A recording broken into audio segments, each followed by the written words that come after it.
आज हम लोग यजुर्वेद 40वें अध्याय के 5वें मंत्र पर चर्चा करेंगे।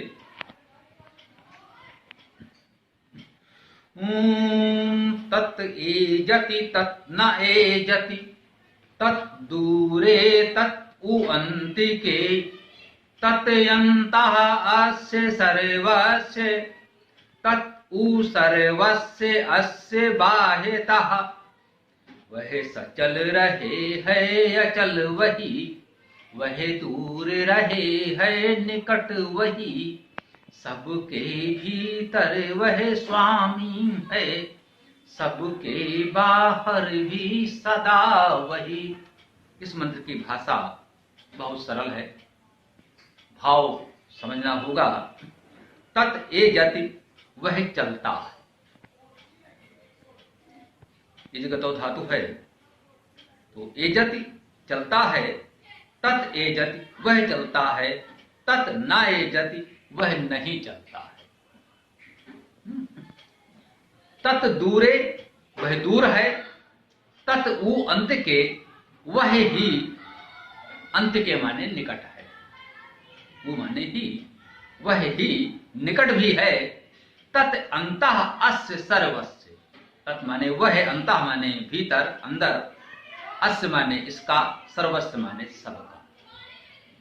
वह इस सबके अंतर है, अंदर है, भीतर है।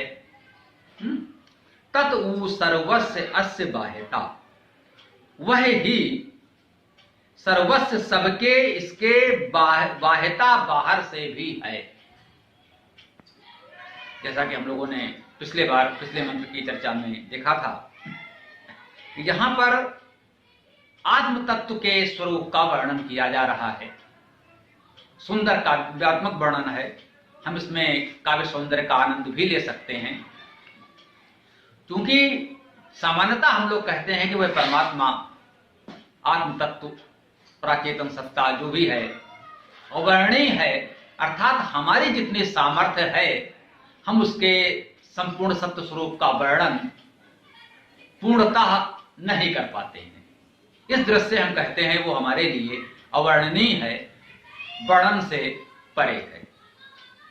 परंतु जो कुछ हमारे समझ में आता है, कुछ अपने शब्दों में उसके स्वरूप को व्यक्त करने का प्रयास करते हैं, इसमें अनेक विरोधाभासों का समुच्चय वो आत्म तत्व है, ऐसा बड़े बड़े मनीषी मानते आए हैं। संसार में जो कुछ भी है सब कुछ वही है, ऐसा हम जानते और मानते हैं।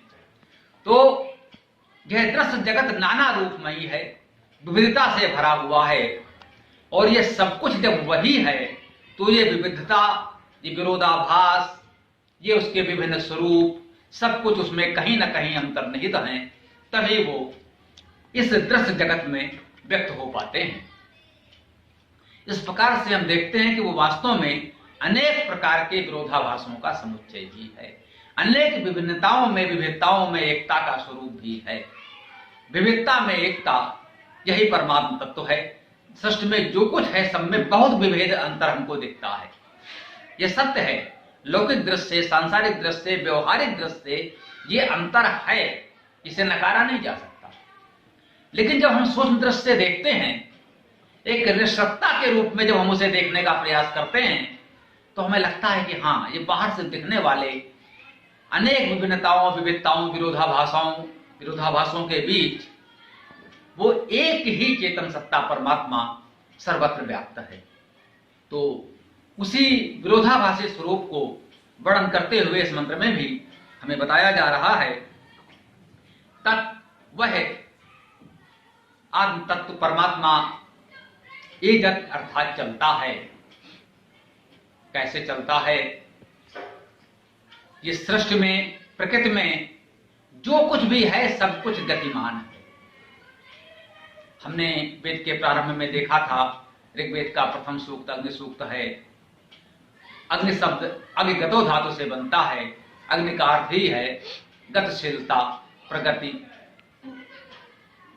और वह संपूर्ण सृष्टि में व्याप्त परमात्मा का वेद में सर्वाधिक वर्णित स्वरूप है। तो वो परमात्मा इस दृश्य जगत में प्रकृति के विविध व्यक्त रूपों में सदा सर्वदा गतिमान है। इस सृष्टि में कुछ भी हमें स्थिर नहीं दिखता है। जो प्राकृतिक है वो कहीं ना कहीं गतिमान है। अगर वो गतिमान नहीं होगा, स्थिर होगा, तो स्थिर नहीं रह पाएगा। ये भी अपने आप में एक विरोधाभास है। विरोधाभास का भाव क्या है, ये भी समझना आवश्यक है। विरोधाभास शब्द का अर्थ है विरोध का आभास होना। विरोध है नहीं, वास्तव में वहां कोई विरोध नहीं है, परंतु हमें सहज भाव से, सहज दृष्टि से देखने पर विरोध का आभास होता है। इसे विरोधाभास अलंकार कहते हैं साहित्य में। वास्तव में विरोध नहीं है तो वो बिल्कुल सीधी सही बात, परंतु सहज भाव से देखने में हमें विरोध दिखता है, तब हम उसे विरोधाभास कहते हैं। हमने कहा कि यदि वो गति नहीं करेगा, गतिशील नहीं होगा, स्थिर हो जाएगा, तो स्थिर नहीं रह पाएगा। यदि पृथ्वी अपनी धुरी पर घूमना बंद कर दे, अपने परिक्रमा पथ पर सूर्य की परिक्रमा करना बंद कर दे, तो पृथ्वी स्थिर नहीं रह पाएगी। पृथ्वी समाप्त हो जाएगी, जाने कहां जाकर विनष्ट हो जाए। तो इस गतिशीलता में ही स्थायित्व है, इस गतिशीलता में ही स्थिरता है। जब तक पृथ्वी अपनी धुरी पर घूम रही है, अपने निर्धारित परिक्रमा पथ पर सूर्य की परिक्रमा कर रही है, तब तक पृथ्वी पर स्थायित्व है, तभी तक पृथ्वी का अस्तित्व है, तभी तक हमें पृथ्वी स्थिर प्रतीत होती है, दृढ़ प्रतीत होती है। सहज भाव से हम देखते हैं भाई पृथ्वी स्थिर है, हम पृथ्वी पर गति करते हैं, हम पृथ्वी के सापेक्ष गति करते हैं, तो वो हमारी गति कहलाती है। पृथ्वी अंतरिक्ष में सूर्य की परिक्रमा कर रही है, सूर्य के सापेक्ष, चंद्रमा के सापेक्ष, अन्य ग्रह नक्षत्रों के सापेक्ष पृथ्वी गति कर रही है। इसी प्रकार से चंद्रमा पृथ्वी का परिक्रमण कर रहा है, सूर्य संपूर्ण सौरमंडल के साथ आकाशगंगा की परिक्रमा कर रहा है। सूक्ष्म से विराट तक इस सृष्टि में जो कुछ भी है सब गतिशील है। कुछ भी उस रूप में स्थिर नहीं है कि वो निरपेक्ष रूप से स्थिर हो, अचल हो जाए।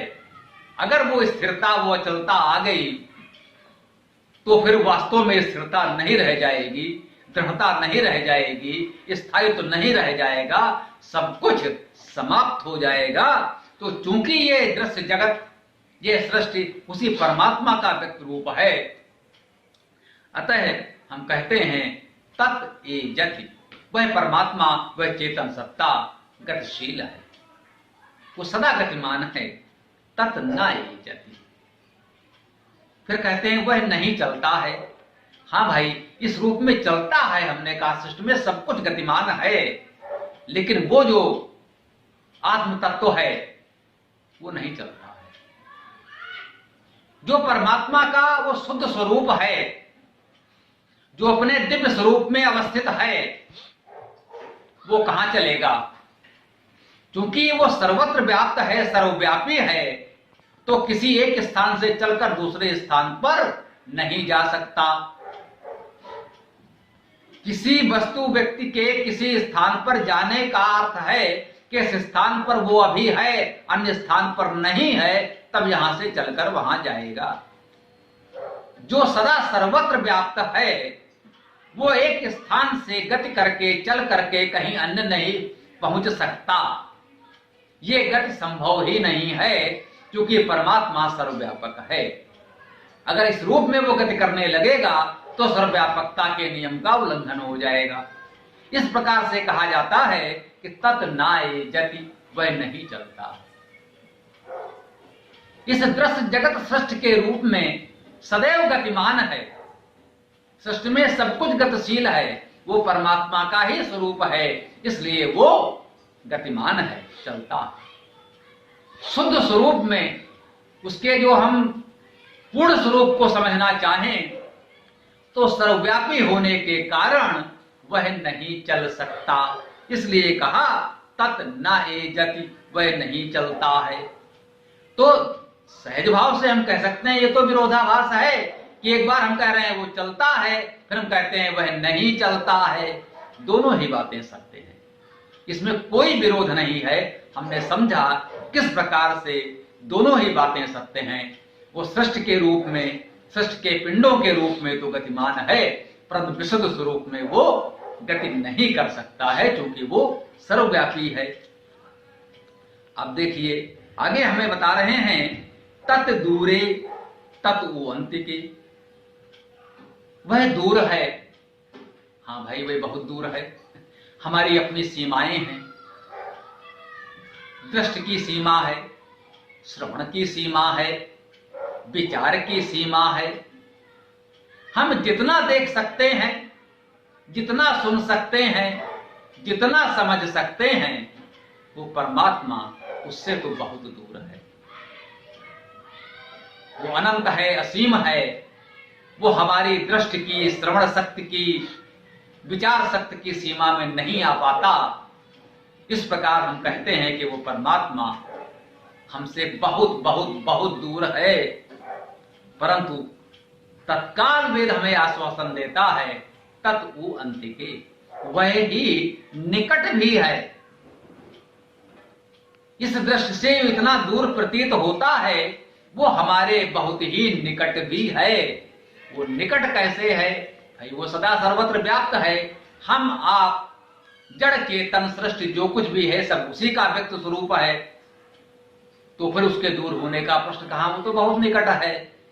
तो एक दृष्टि से तो वो बहुत दूर है, हम उसे नहीं पा सकते, नहीं देख सकते, नहीं समझ सकते। दूसरे रूप में वो अत्यंत निकट है। तो दो दृष्टिकोण हैं। एक व्यवहारिक सांसारिक लौकिक दृष्टिकोण है, जो हमें लगता है कि वो बहुत दूर है। हाँ ये भी सत्य है। परंतु जब हम पारमार्थिक दृष्टिकोण से देखते हैं, ऋष दृष्टि से देखते हैं, उस परम सत्य को अनुभव करते हैं, तब हम पाते हैं वो बिल्कुल दूर नहीं है। वो सदा हमारे निकट है, हम ही हैं, हम में उसमें कोई अंतर ही नहीं है। तो हमारे पास अत्यंत निकट भी हो जाता है। तो वो इतना निकट है हमारे कि दूरी वहां शून्य हो जाती है। हम बिल्कुल एक हो जाते हैं।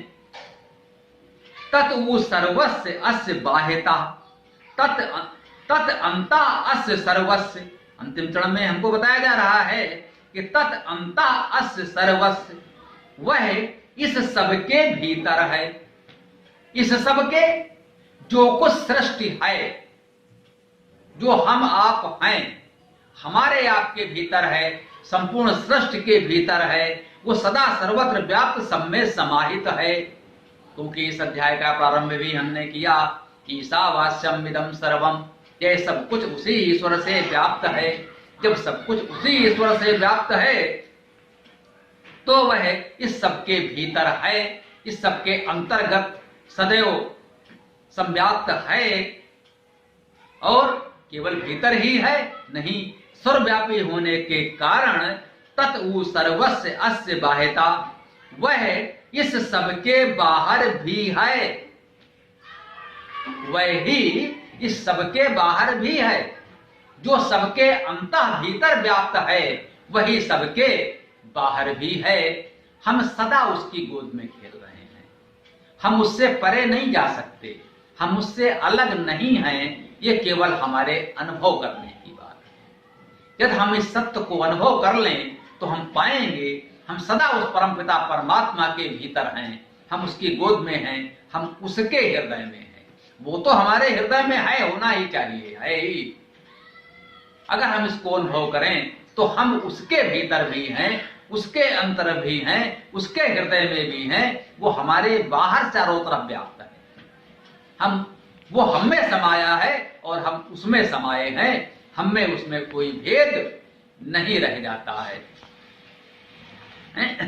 तो ये बताया गया कि वो परमात्मा लौकिक दृष्टि से हमें कुछ अलग प्रतीत होता है, और पारमार्थिक दृष्टि से, परम सत्य की दृष्टि से उसका शुद्ध स्वरूप जो है भले ही ऊपर से देखने में अलग प्रतीत हो,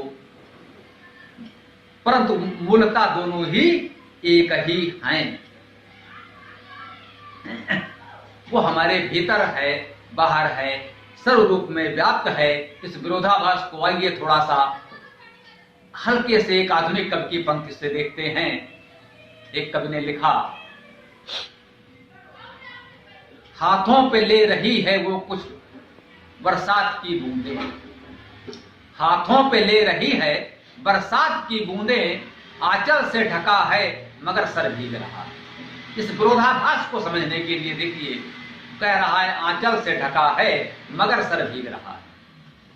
सर पर आंचल है तो कह सकते हैं साहब सर तो आंचल से ढका है, लेकिन जब बरसात हो रही है तो आंचल से ढका होने के बाद भी सर भीग रहा है। दोनों सत्य हैं, सर ढका भी है और भीग भी रहा है। परमात्मा चलता भी है, नहीं भी चलता है, वो दूर भी है और निकट भी है, वो सबके भीतर भी है और बाहर भी है। परमात्मा की सर्वव्यापकता को बहुत सुंदर तरीके से इन मंत्रों में व्यक्त किया गया। इस मंत्र के इस भाव को, इस चेतना को हम समझें, अनुभव करें, तो हमें कभी भी ऐसा नहीं लगेगा कि हम अलग हैं, हम अकेले हैं। जिसका कोई नहीं उसका तो खुदा है यारों। ये हमें भरोसा रखना चाहिए कि हाँ, संसार में सब कुछ हम ही हैं, वही है, हम सब एक हैं भी।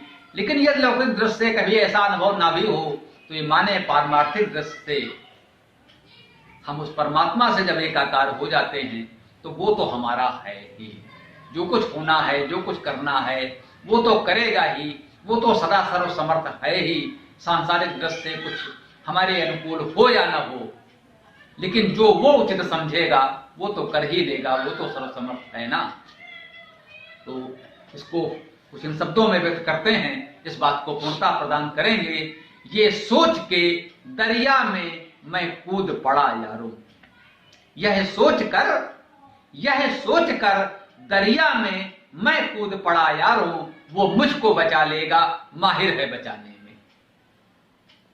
वास्तव में मारने वाला है भगवान, बचाने वाला है भगवान। हमें विश्वास रहे कि हम सब कुछ उसके गोद में खेल रहे हैं, हम सदा सर्वदा उसके संरक्षण में हैं, तो हमें किसी प्रकार का और संसारिक भय करने की आवश्यकता ही नहीं है। वो हमारे लिए जब जो कुछ आवश्यक समझेगा वो कर देगा। हो सकता है हम जो चाहते हैं वो ना हो। कभी कभी बच्चा नहीं समझता है कि हमें क्या चाहिए, कोई बस उसके लिए हानिकारक हो सकती है लेकिन बच्चा मांगता है। लेकिन माता पिता समझते हैं कि इसकी आवश्यकता क्या है। हमें विश्वास रखना चाहिए हमारे लिए जो कुछ उचित होगा, जो आवश्यक होगा, जो परमात्मा समझेगा वो कर देगा, किसी माध्यम से कर देगा। हमारे लिए उसे जो कुछ करना है उसका माध्यम बनने का सौभाग्य वो किसी को प्रदान करे, ये उसकी इच्छा है। कौन सुपात्र है, कौन इस योग्य है जिसको वो माध्यम बनाए हमारे लिए कुछ अच्छा करने के लिए। ये सौभाग्य उन्हें प्राप्त करने दो, ये निर्णय परमात्मा को करने दो। हमें कर्तव्य भाव से अपना कर्तव्य करते चलना है। तेन त्यक्तेन भुंजीथा के सिद्धांत को अपनाए रखना है कि हमें कर्तव्य कर्म करना है और कोई चिंता हमें नहीं करनी है। वो चिंता परमात्मा पर छोड़ दीजिए। न कर्म लिप्यते नरे, नर में सब कर्म अलिप्त रहें। हमें कोई कर्म लिप्त नहीं होना है, हमें कर्तव्य भाव से अपना कार्य करते रहना है। से सब कुछ परमात्मा की इच्छा पर छोड़ दीजिए। आइए ओम मंत्र हम सब साथ बोलते हैं।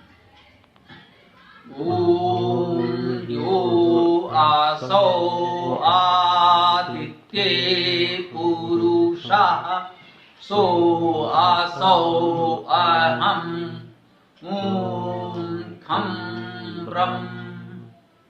नमस्कार मित्रों,